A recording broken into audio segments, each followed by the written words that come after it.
Hey guys, what's up? It's me, Thomas. Today we're back here with Josh Scorcher again. Today is top 10 villain protagonists. So yeah, these are basically the protagonists that turn out to be the villain. Or just, I don't know. I think they have to either start as a hero, end as a villain, or I'm not sure what counted if they started as a villain, but did come out to be the hero. I don't know. I'm not too sure. We're about to find out though, so as always, let's get started. Be sure to subscribe for more. Hope you enjoy. Let's go. The protagonist, the leading character of the story, fights against the antagonist. But the protagonist is not always the hero, nor is the antagonist always the villain. Villain protagonists offer us a completely different experience, the chance to fully immerse ourselves in the baddie who takes joy in their evil deeds. Video games in particular have incredible potential when it comes to villain protags, since the player can be the one who commits the atrocities. Now, the line between dark anti-hero and light villain protagonist is pretty blurry, so here's our definition. For starters, the character must not be villainous by the player's choice. If there's any kind of good hero route, they're disqualified. As for the criteria, there's a bit. How much harm, intentionally or otherwise, do they cause? How much of said harm do we participate in as the player? How despicable of a person are they? If they're a bad guy killing worse guys, they'll place a little lower. With that out of the way, let's dive in.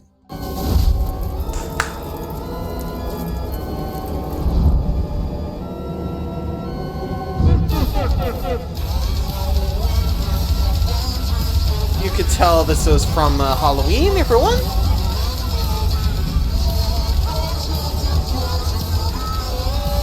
I think it should be back to normal after this thing.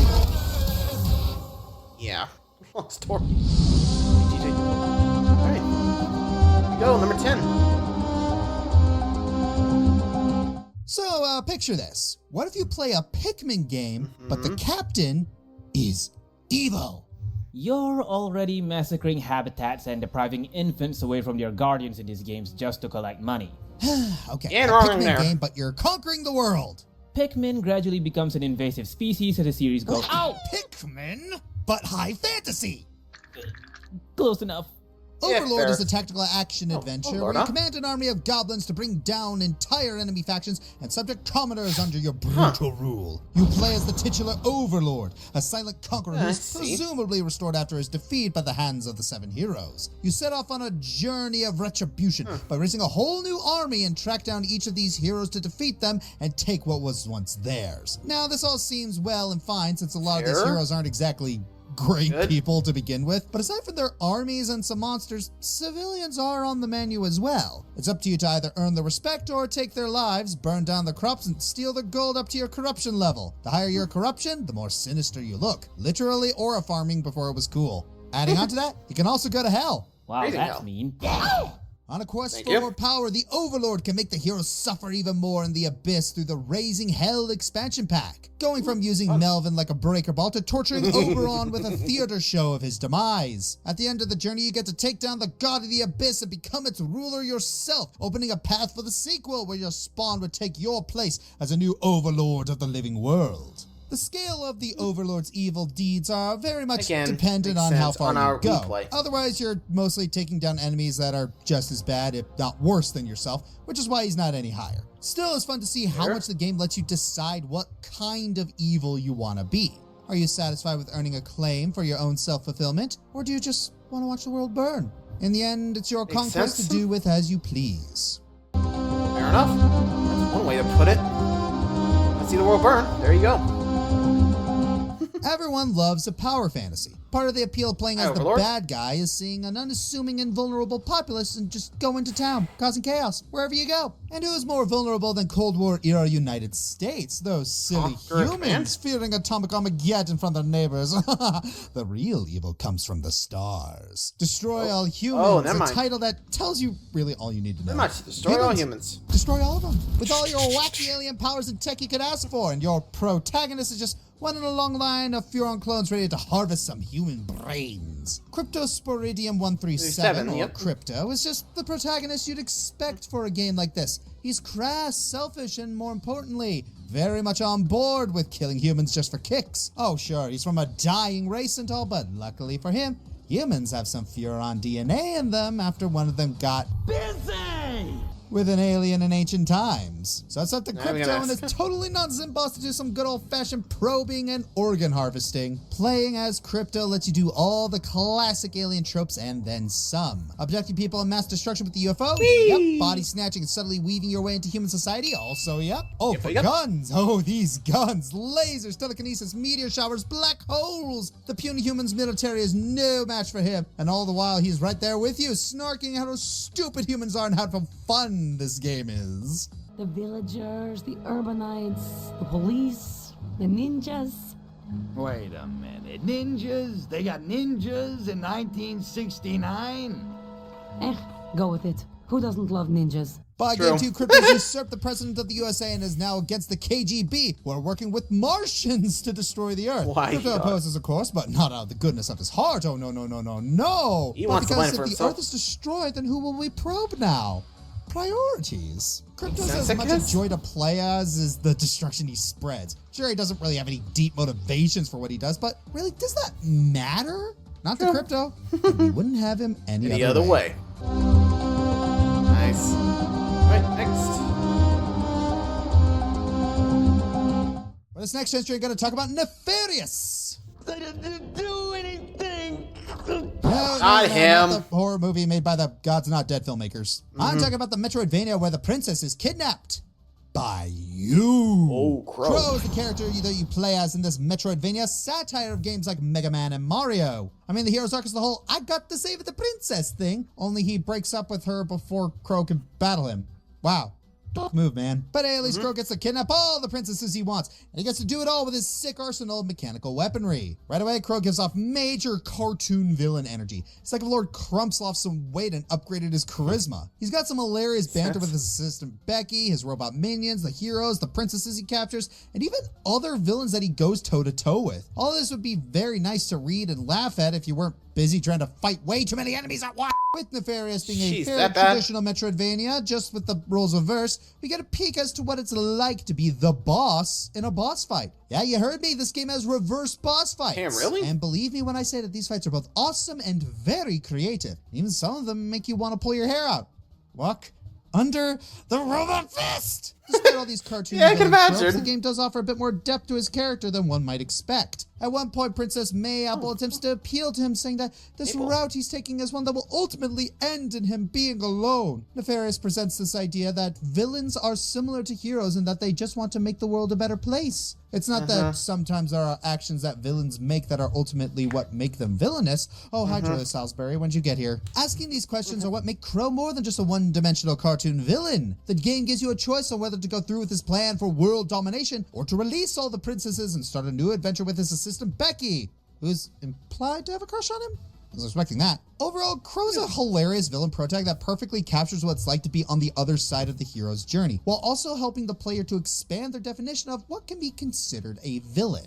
Is it an outdated subjective ideal, or is it the perfect description for our dastardly Crow? Regardless, he's the bad guy, and he's loving it. Now, if only he was stronger at the start of the game so I wouldn't keep dying and losing my coins. Sorry. Positive countdown. Crow is awesome.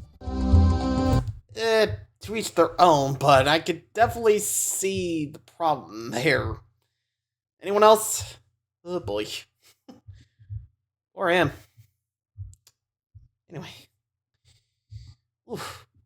I mean, Nefarious definitely seems like a sleeper hit there, but honestly, I got nothing else. Wait, next. Percept. Coming up.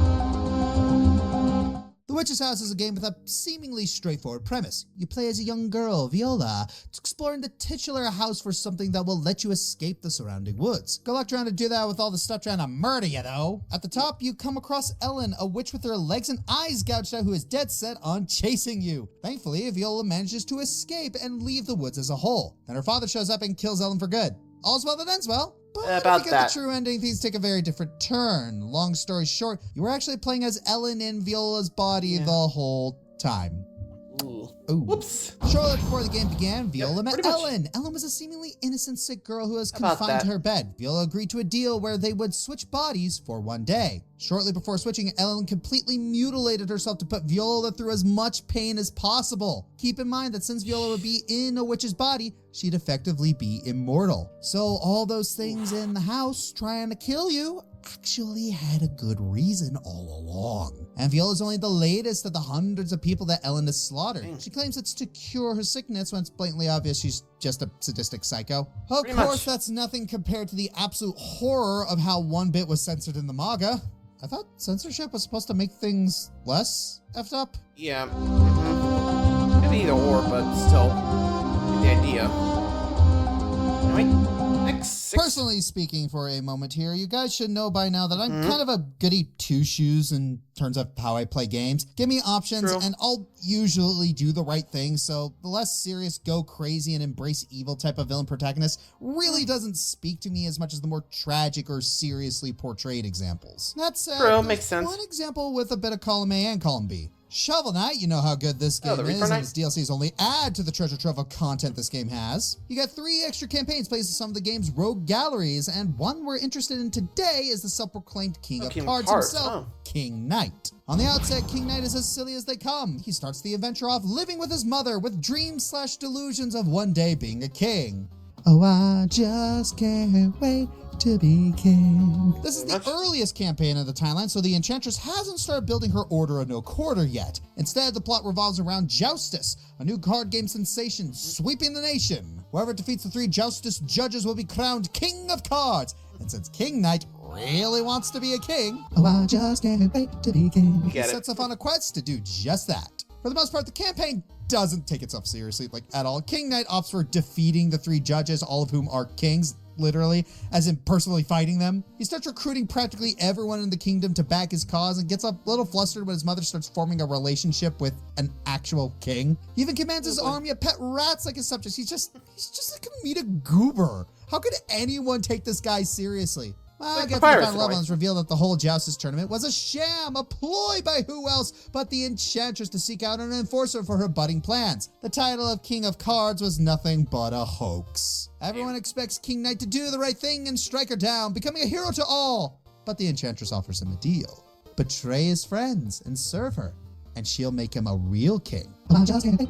King Knight, as previously stated, really wants to be a The king. king. So his choice is almost a foregone conclusion, even without considering what we know from the main game. He betrays everyone, even his own mother, and with that, the Enchantress's plans begin in full swing. This ending is a disheartening tragedy that contrasts with the tone of the entire DLC beforehand. Pretty much. And you know what? It works! The sad thing is, even if he didn't betray everyone, King Knight would still have likely become a king through inheritance anyway, since his mother was romantically interested in the very king of the castle he usurped. But no, King Knight, through his short-sighted arrogance, chose his path. He gained everything he wanted, a title and a gold-studded castle of his own, but is left completely and utterly alone. I'd feel bad for him, but, I mean, it's King Knight. Kinda did himself. He's a tragic figure, showing just how much power can corrupt, but also complete another clown, so props for realism. Yep, there. You. Moving on. I don't know how you guys feel about RPG Maker games. Unless it's fully Depends on the original, games. like the aforementioned Witch's House, the ones that just use stock assets tend to not get many eyes on them.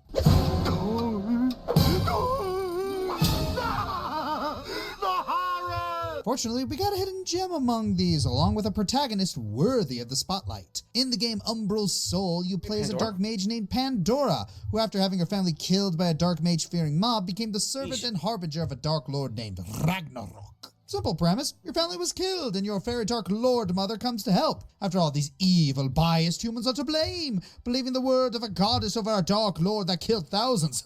How dare they? You guys, how could you? But he totally did it! Well, it's a little more complicated.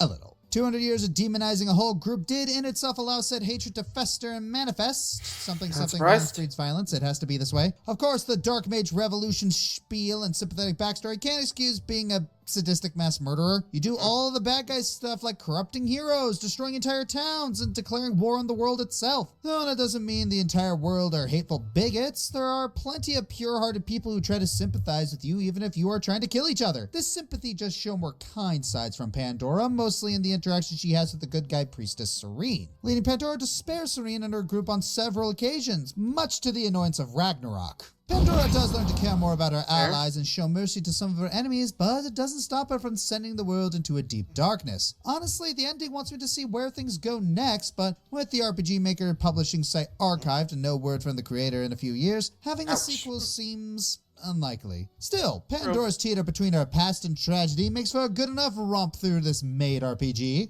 True. Alright, next.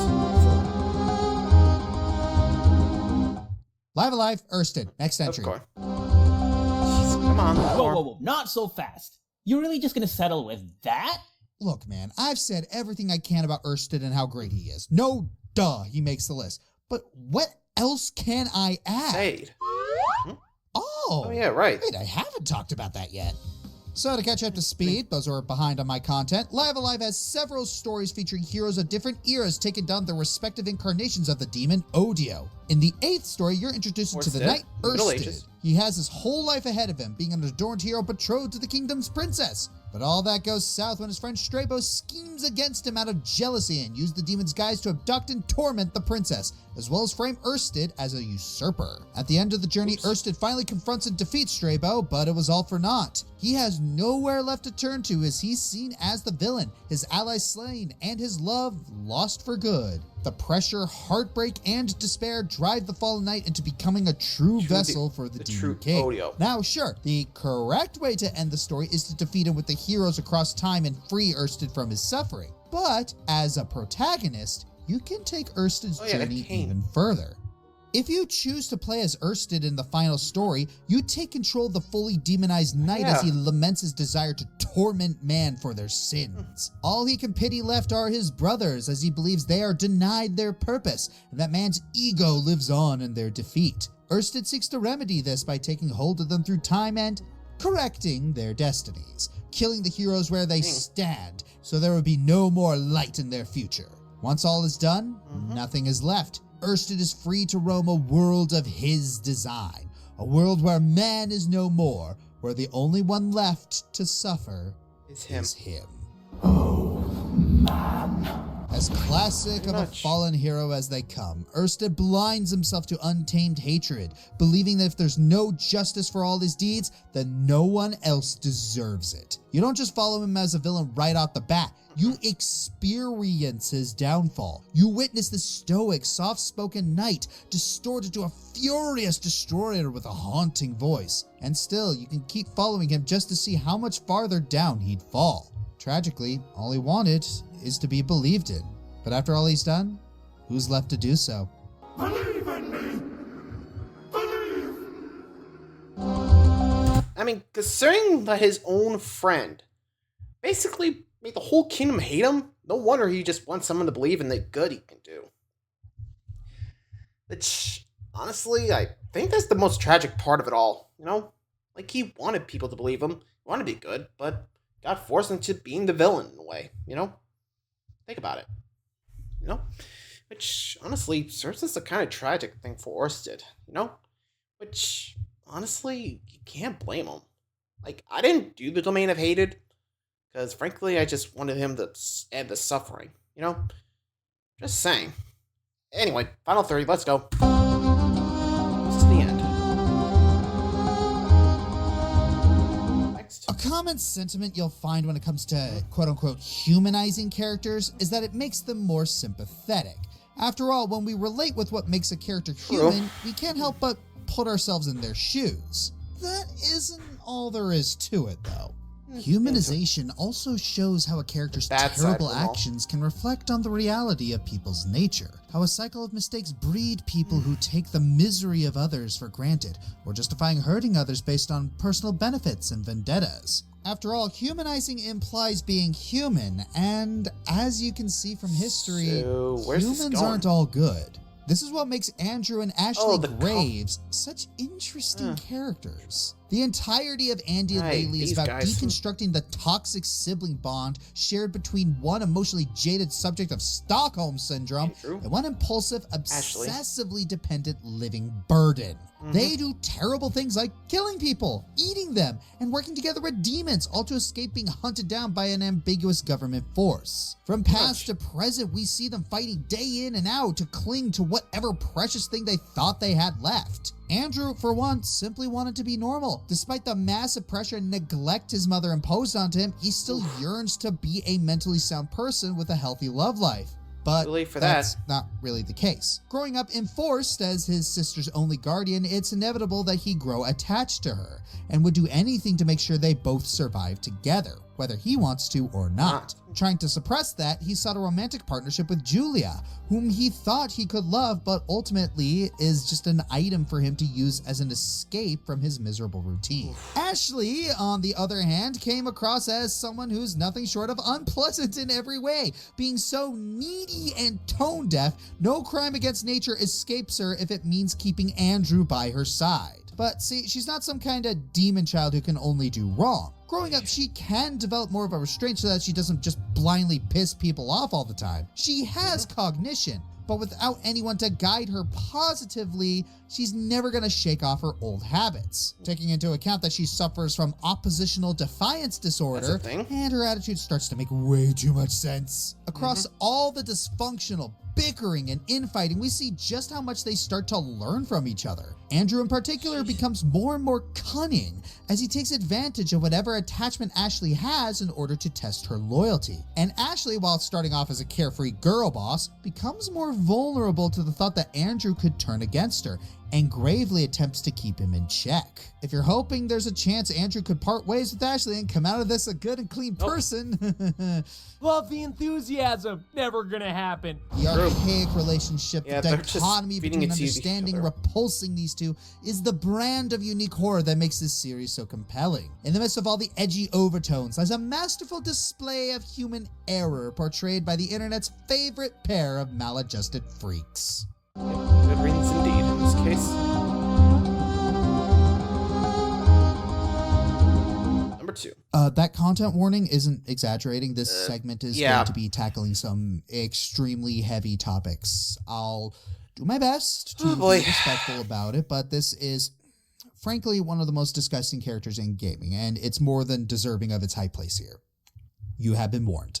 Thank you. Mouthwashing, if you haven't heard of it, it's an Just indie played horror it. game that completely shook guessing we know where everyone this with is its going. horrific visuals and Jimmy. even more horrific subject matter. If you have heard of it, you know exactly where this is headed. In a future where OSHA seems to have been abandoned for the sake of profit, you're met with a crew of an interstellar shipping company that just went bankrupt and are left to deal with the consequences of their sudden lack of employment. If that's not bad enough, the ship is sabotaged and crashes into a meteor, critically wounding the captain, Curly, and leaving everything in charge of your character, Jimmy. And well, let's get this out of the way first. Jimmy's Jimmy the one that caused did the it. Crash. But if that's all he did, he would not be this high up, nor will he have the reputation he did. No. There's a reason why he did it, and as he takes command, you're forced to watch as Jimmy makes everything in the situation worse. Brutalizing Curly, manipulating the young and impressionable Daisuke, and making the ship's nurse Anya extremely uncomfortable. Through flashbacks, we learn more about Jimmy, how he was only hired due to being friends with Curly, who let him cheat the whole evaluation process, even ignoring some obvious red flags with the excuse that Jimmy will be Jimmy. After mismanaging things to the point where the crew is forced to drink mouthwash to survive, Jimmy starts hallucinating and seeing the message, "Take responsibility" everywhere. What does he have to take responsibility for? Well, here's where things go from bad to unforgivable. Anya locks herself in the med bay and Jimmy is furiously screaming at her, and a flashback reveals that before the crash, she confided with Curly that she was suddenly pregnant and Curly should know who the father was. Judging by context clues, it wasn't consensual. Anya ends up taking her own life, and Jimmy's recklessness costs the lives of the other crewmates, leaving just him and Curly left. Throughout all of it, Jimmy is trying everything to shift the blame because taking responsibility in his eyes means doing everything in his power to avoid any consequences for his actions. Left with a single emergency cryopod, Jimmy forces Curly into it, Curly's helpless to watch as Jimmy's convinced that he fixed everything and uses the gun to do what Curly should have done the moment Anya told him what happened. Simply put, Jimmy is a violent, narcissistic sociopath with no regard for anyone but himself. Playing as him is uncomfortable, and watching him get away with the most reprehensible crap imaginable is hard to watch for many, let alone to control. Ultimately, he's a coward. A spineless coward who'd rather doom his friend to a slow death alone in space than ever admit he was at fault. Pretty much. Now for the honorable mentions. The Lamb, Cult of the Lamb. Look to the stipendium as to why. Trevor Phillips, GTA 5. Rockstar gave GTA fans a character that completely reflects how people play GTA. An unhinged maniac who goes on killing sprees at the drop of a hat.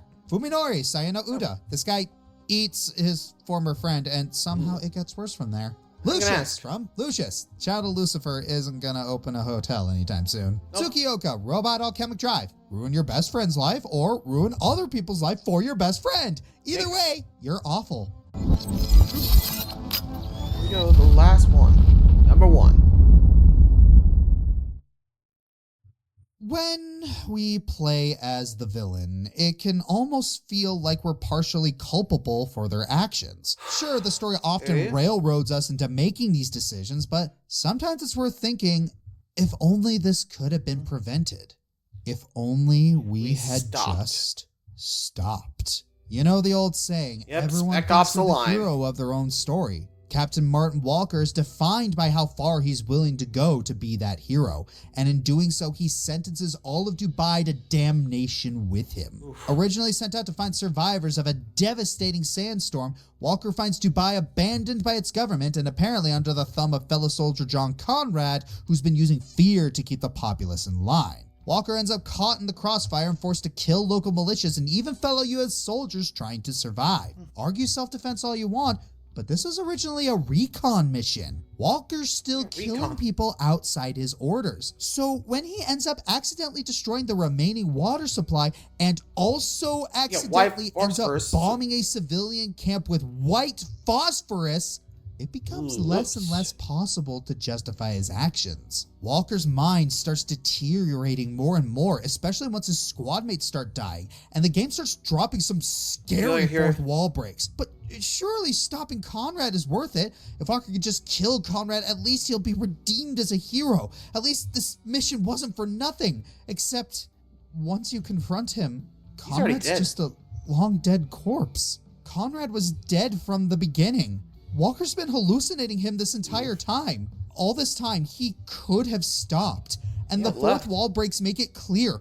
All this time, you could have stopped. And you just didn't. Spec Ops The Line doesn't just pull this trick to shame the player for playing games. It pulls it to subvert the military shooter genre that was booming at the time. Instead of glorifying the violence on screen, using war as an action set piece where military heroes always save the day, Spec Ops The Line uses it to show the actual horrors of war, and uses Walker as a horrific point of view of the monsters it can create. It's one thing to have a character use any excuse necessary to commit atrocities. It's another thing entirely to have those atrocities put on the player's consciousness, and by using Walker as an allegory for the player, Spec Ops The Line creates a villain protagonist unlike any other. Jeez. Yeah. Looking back at that one, believe me, that says a lot, really, doesn't it? Honestly, Captain Walker from Spec Ops, that is saying a lot. I mean, like he said, could have just stopped, but us players just made him keep going, which, oops. I guess you can also see that with the genocide route, where, hey, if you played it passively like I did, you could have just been done.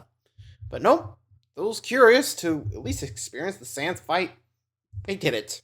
They had to. Well, anyway, thanks for watching, guys. Hope you enjoyed. See ya.